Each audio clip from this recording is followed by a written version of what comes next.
You're listening to LifeKit from NPR. Hey everybody, it's Marielle. There is a scene in the Jane Austen novel Pride and Prejudice where the main character, Lizzie Bennet, receives a letter from her will they, won't they, hate you, love you, sexy crush man, Mr. Darcy. He actually hands it to her in person. It's really dramatic.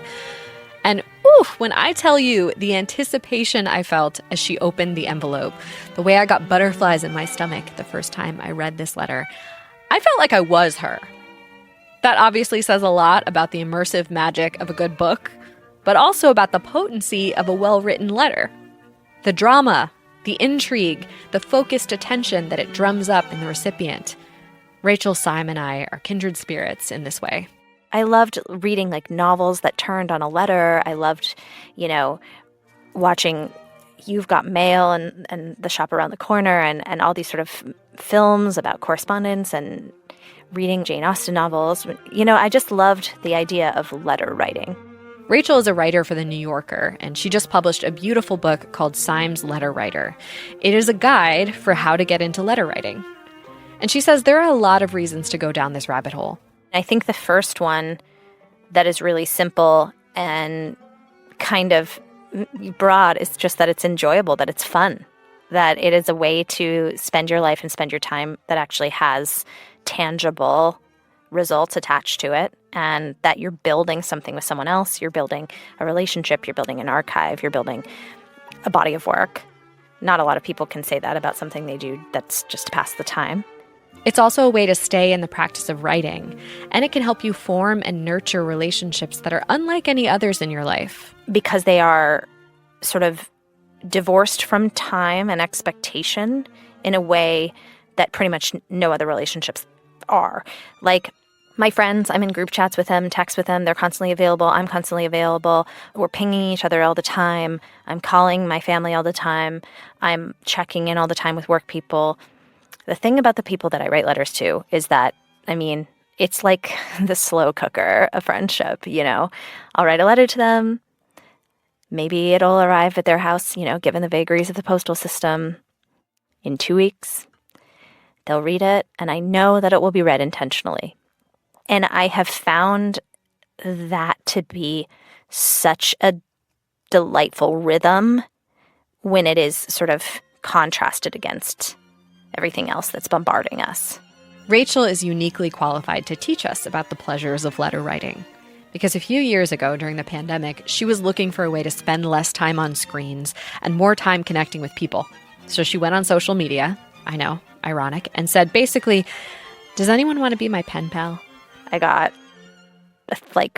300 responses, and I realized, oh my gosh, I can't possibly write a letter to all these people, but there's some kind of need here or desire, so I have to find a way to connect all these people to one another so they can get writing to each other. Rachel started a program called Pen Palooza, which now has 10,000 members from more than 75 countries. And she met some of her best friends this way. So today on LifeKit, how to write letters to your friends, your family, that person who changed your life, your lovers, and even strangers. We'll give you some writing prompts, talk about stationery and embellishments, and how to use this practice as a creative opportunity.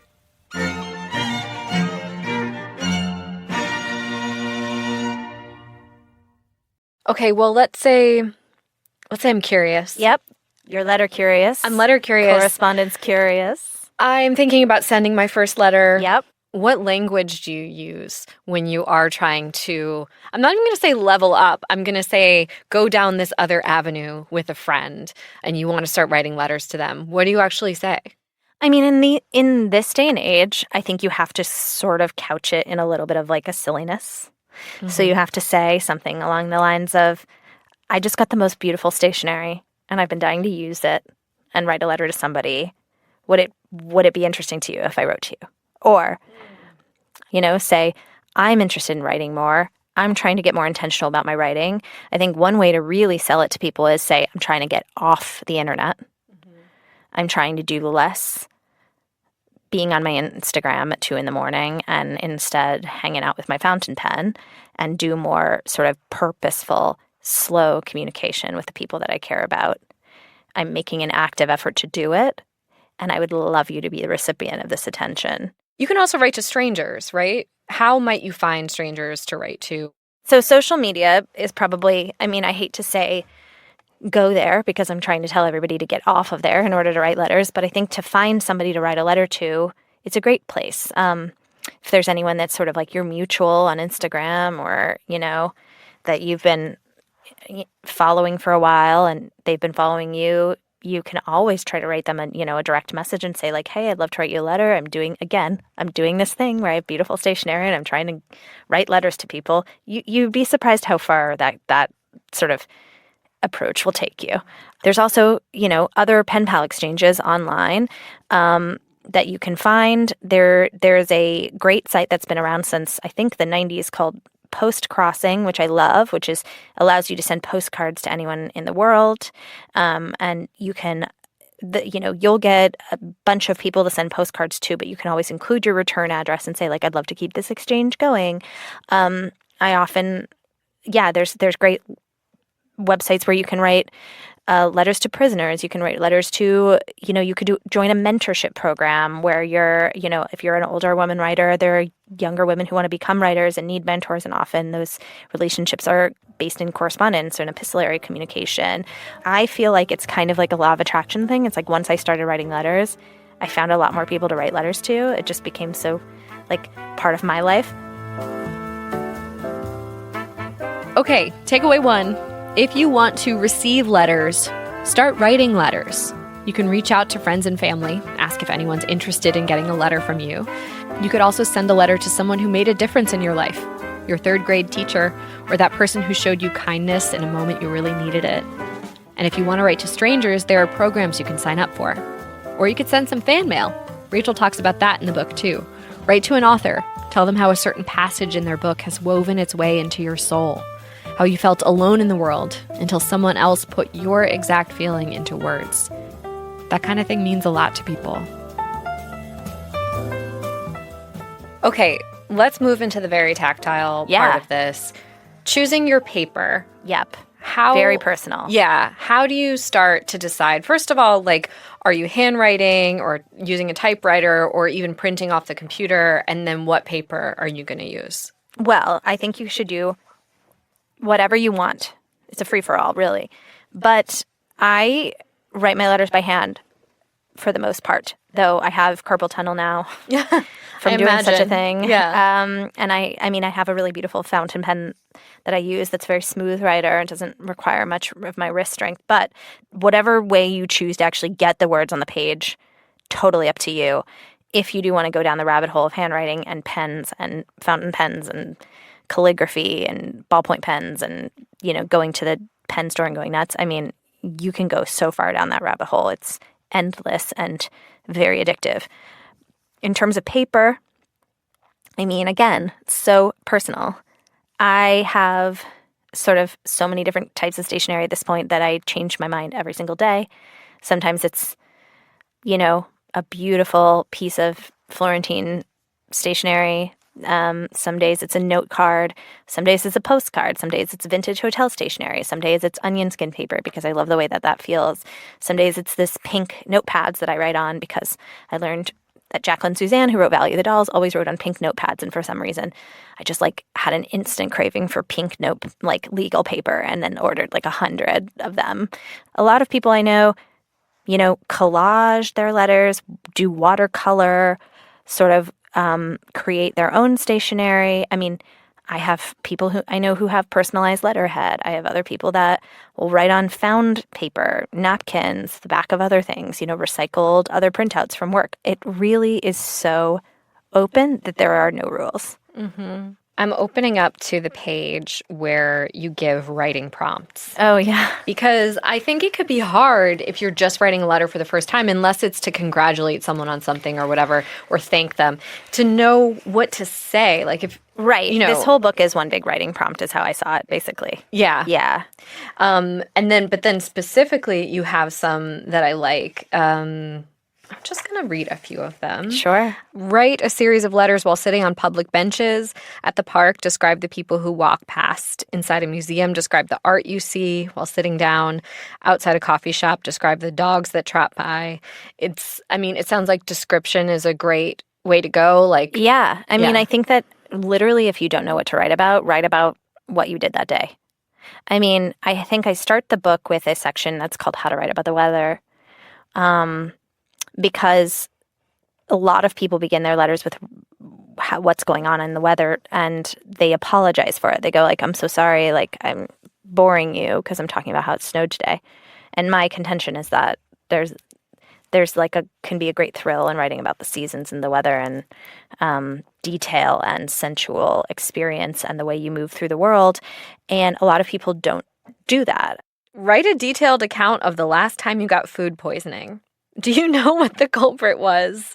Did you have that sinking feeling that eating 3-day-old shrimp was a terrible idea? Go into the gory timeline. Oh, yeah.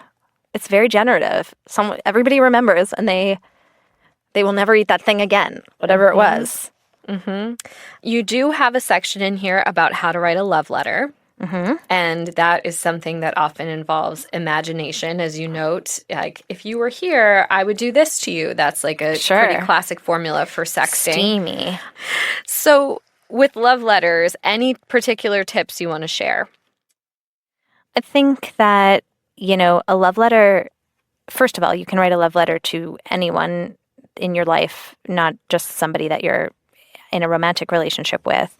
I think what it has to be about is an act of noticing, an act of sharing certain specific details about the person. I think that the most well-received love letters and the ones that really stick with people are just memories and specifics and a sense of what you really, the small details about this person that you've noticed that only somebody that loves them would notice. And cataloging those. Often love letters contain poetry. Often they'll contain waxing about your future or what you hope that will look like. And sometimes it's about the past. It's odic. You have to think of yourself as a poet a little bit. What am I singing a song of about this person? And sometimes it can be the smallest things that you notice. It can be a freckle. It can be a day that you were together and they said something and it's always stuck with you. And you can, again, write these kinds of letters to anyone in your life that has had great meaning. That's beautiful. Oh, thanks. Takeaway 2, get so creative with this. A letter can be about anything you want. Some more prompts from the book. Make your own Mad Libs. Take Polaroids of your life for a week and drop them in an envelope with a message on the back of each one. And draw a map of a stroll you often take through your neighborhood with pinpoints and descriptions of your favorite memories at each spot. Okay, you also have an idea in here to mail recipes. Love mailing recipes. Yeah, what is so magical about that? I think it's we're going back to this sort of hand-honed tradition, a thing that was passed down through generations as much as I love recipe books. I love family recipe books. So if you have your own recipes that you can pass along, I think of letters in many ways as creating an archive. And what's funny is you can't really see the archive you're creating unless you get together with the person you wrote letters to and said let's pair our letters and they'll be in one archive forever. Although in the book, I encourage people to take pictures of the letters you're sending so you have copies of what you've done in case you ever want your side of the correspondence. But you are creating an archive of your work out there somewhere in the world. And I think recipes are the product of, trial, error, generational secrets passed down. And so sending it along to somebody else, it's very intimate too. Okay, let's talk about embellishments. Sure. We want to give our letter a little pizzazz. Yep. What would you say are the do's and don'ts here? I think that letters are one of these places where you can really express unbridled creativity. In terms of what will actually get through the postal system, there's a lot of if you glue a bunch of stuff on googly eyes and, it won't make it, at least through the traditional mail system. So there's, flat things you can mail, ways you can embellish with collage and stickers, and how to make mail art. I mean, I'm obsessed with mail art. Mail art was kind of an art movement that really had a sort of a heyday in the 60s and 70s, which was where a lot of artists were actually expressing themselves by making really ornate envelopes and seeing what they could move through the mail system. But it's still going strong. There's TikToks devoted to it. There's Instagrams. There's tutorials on YouTube devoted to mail art, how to make something look really beautiful, ornate, lots of interesting sort of origami type envelope folds, lots of ways you can sort of add ephemera to both the outside and the inside of your envelope. I mean, I think letters are a great opportunity to mail anything flat that excites you. Takeaway 3, embellish the heck out of this thing. You got to put some stickers in there, and then include some tiny flat treasures like pre-wrapped tea bags, ticket stubs, ornate wine labels, vintage photographs, iron-on patches, and dried flowers. Just make sure your recipient isn't allergic first. So if you get into writing letters, I could see that things might just fade away sometimes. Like you might fall out of the habit, or maybe somebody stops answering you back, or like, what are some of the common letter writing or like correspondence snags that people hit? Well, I think people become quickly overwhelmed because it's not something that they're used to, right? So it seems really novel and fun when you first get a letter, and then you go, oh my God, I have to reply to this.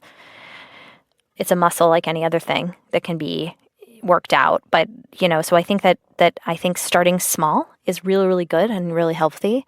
I think that if you don't feel prepared to write a big, long letter to somebody, send a postcard. I also think that a short letter is better than no letter, in so much as you might think, oh gosh, if I don't have the time to respond to this in such a major way, I'm going to be doing this person a disservice. But the truth is they just want to keep the volley in the air. And so often if somebody sends me a really long letter and I don't have the bandwidth, I'll send a postcard, or I'll send an interim kind of short letter being like, loved your letter. It moved me. I'm going to get back to you soon.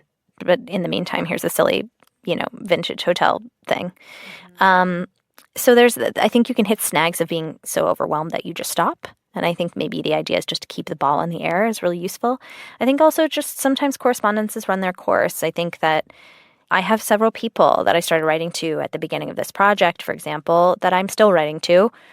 But some people have fallen away, or some people, our relationship has changed. It started as an epistolary friendship, and then we got really close writing letters, and then started texting and calling, and that's more of our friendship now than letters. And we constantly say, like, we got to get back to writing letters, But I think they can change. And honestly, if something like this fizzles out, it's okay. It's okay. I think in general, you should practice kind of like radical kindness in this letter writing game, because the truth is it's a hobby. It's something that people should be doing for fun, for connection, for delight. If it's not delighting you, then why do it? Okay, so takeaway 4, be gentle with yourself and other people. Letter writing is a hobby, after all, and it should be something you're both enjoying. If not, let this correspondence fizzle. Pair up with somebody else. There are about 8 billion people in the world.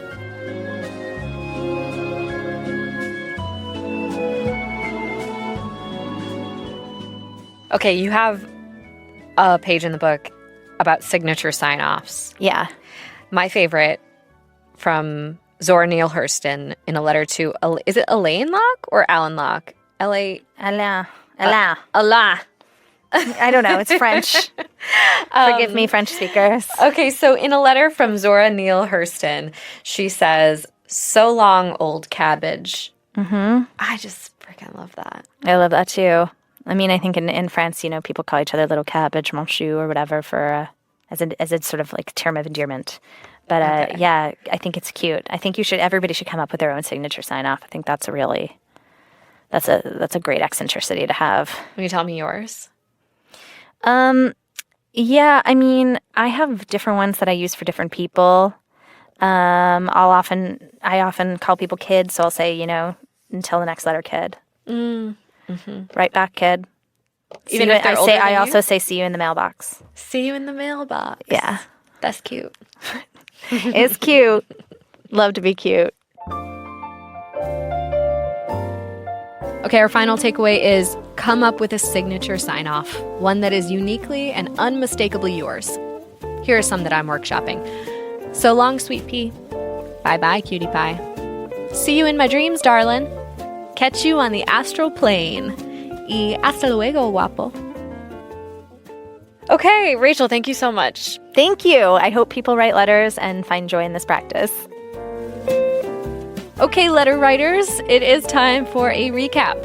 Takeaway 1, if you want to get letters, start writing letters. Reach out to friends and family, to old acquaintances, and even to strangers. Takeaway 2, if you don't know what to say, start with a writing prompt. We've shared some here, and you can find more in Rachel's book and also online. Takeaway 3, embellish. Give that letter some pizzazz. Takeaway 4, letter writing is a hobby. Do not turn it into work. Have fun with it and go with the flow. And takeaway 5, come up with a signature sign-off to rival Zora Neale Hurston's very cheeky, "So long, old cabbage." For more LifeKit, check out our other episodes. We have one on how to write a memoir and another on how to make a really good playlist. You can find those at npr.org/LifeKit. And if you love LifeKit and want even more, subscribe to our newsletter at npr.org/LifeKit newsletter. Also, we love hearing from you, so if you have episode ideas or feedback you want to share, send us some fan mail. You can email us at lifekit@npr.org. This episode of LifeKit was produced by Sam Yellowhorse Kessler. Our visuals editor is Beck Harlan, and our digital editor is Malika Garib. Megan Kane is our supervising editor, and Beth Donovan is our executive producer. Our production team also includes Andy Tagle, Claire Marie Schneider, Margaret Serino, and Sylvie Douglas. Engineering support comes from Zoe Vingenhoven and Gilly Moon. Fact-checking by Ida Porasad. I'm Mariel Segarra. Thanks for listening.